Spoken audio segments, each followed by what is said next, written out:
ಇನ್ನು ಕಳೆದ 24 ಗಂಟೆಯಲ್ಲಿ ಉಡುಪಿ ಜಿಲ್ಲೆಯಲ್ಲಿ ದಾಖಲೆಯ ಮಳೆಯಾಗಿದೆ. 148 ಮಿಲಿಮೀಟರ್ ಮಳೆಯಾಗಿದೆ ಕಳೆದ 24 ಗಂಟೆ ಒಂದು ದಿನದಲ್ಲಿ.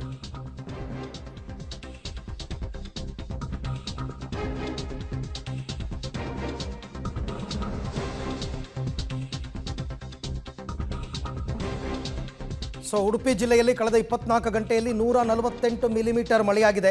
ಹೆಬ್ರಿಯಲ್ಲಿ ಅತ್ಯಧಿಕ 203 ಮಿಲಿಮೀಟರ್ ಮಳೆಯಾಗಿರ್ತಕ್ಕಂಥದ್ದು. ಕುಂದಾಪುರದಲ್ಲಿ 183 ಮಿಲಿಮೀಟರ್, ಬ್ರಹ್ಮಾವರದಲ್ಲಿ 164 ಮಿಲಿಮೀಟರ್, ಬೈಂದೂರಿನಲ್ಲಿ 151 ಮಿಲಿಮೀಟರ್, ಕಾರ್ಕಳ 100 ಮತ್ತು ಕಾಪು ತಾಲೂಕಿನಲ್ಲಿ 60.6 ಮಿಲಿಮೀಟರ್. ಕಾಪು ತಾಲೂಕು ಕಡಿಮೆ. ಅತ್ಯಧಿಕವಾಗಿರ್ತಕ್ಕಂಥದ್ದು ಹೆಬ್ರಿನಲ್ಲಿ 203 ಮಿಲಿಮೀಟರ್, ಅಂದರೆ 20.3 ಸೆಂಟಿಮೀಟರ್ ಮಳೆ ಆಗಿರ್ತಕ್ಕಂಥದ್ದು ದಾಖಲೆ. ಈ ಪರಿಪ್ರಮಾಣದಲ್ಲಿ ಮಳೆ ಆದಂತಹ ಸಂದರ್ಭದಲ್ಲಿ ನಿಮಗೆ ಸಹಜವಾಗಿ ನದಿಗಳು ಉಕ್ಕಿ ಹರಿತವೆ.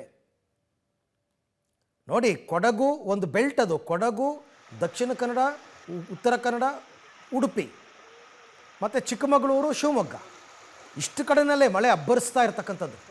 ಇದು ಬಿಟ್ಟರೆ ಇನ್ನು ನಿಮಗೆ ಬೆಳಗಾವಿ, ಅದು ಬಿಕಾಸ್ ಆಫ್ ಮಹಾರಾಷ್ಟ್ರ. ಇನ್ನು ಬೇರೆ ಕಡೆ ಮಳೆನೇ ಇಲ್ಲ. ಉಡುಪಿಯ ಡ್ರೋನ್ ದೃಶ್ಯಾವಳಿಗಳನ್ನು ತಾವು ಗಮನಿಸ್ತಾ ಇದ್ದೀರಾ. ಮಳೆಗೆ ಉಕ್ಕಿ ಹರಿದಿದೆ ಬ್ರಹ್ಮಾವರ ಮಡಿಸಾಲು ಹೊಳೆ, ಅದನ್ನೇ ತಾವು ಗಮನಿಸ್ತಾ ಇರ್ತಕ್ಕಂಥದ್ದು. ಡ್ರೋನ್ ಕ್ಯಾಮ್ರಾದಲ್ಲಿ ಮಡಿಸಾಲು ಹೊಳೆಯ ದೃಶ್ಯ ಇದು. ಮಡಿಸಾಲು ಹೊಳೆ ಉಕ್ಕಿ ಹರಿದ ಪರಿಣಾಮ ಆರೂರು, ಬೆಳ್ಮಾರು ಎಲ್ಲ ಜಲಾವೃತ ಆಗಿಬಿಟ್ಟಿದೆ. ಇದೆಲ್ಲ ಅದೇ ಪ್ರದೇಶ. 100 ಎಕರೆ ಕೃಷಿ ಭೂಮಿ ನೆರೆ ನೀರಿನಲ್ಲಿ ಮುಳುಗಿ ಹೋಗಿದೆ, ನಷ್ಟವಾಗಿದೆ. ಇದು ಹಾಗೆ ಕಾಣಿಸ್ತಾ ಇದೆ ನೋಡಿ.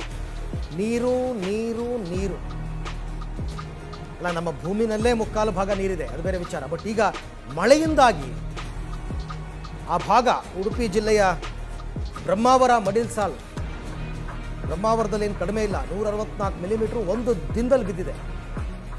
ಆ ಮಳೆಯ ಪರಿಣಾಮ ಪ್ರವಾಹ ಹೆಂಗಾಗಿದೆ.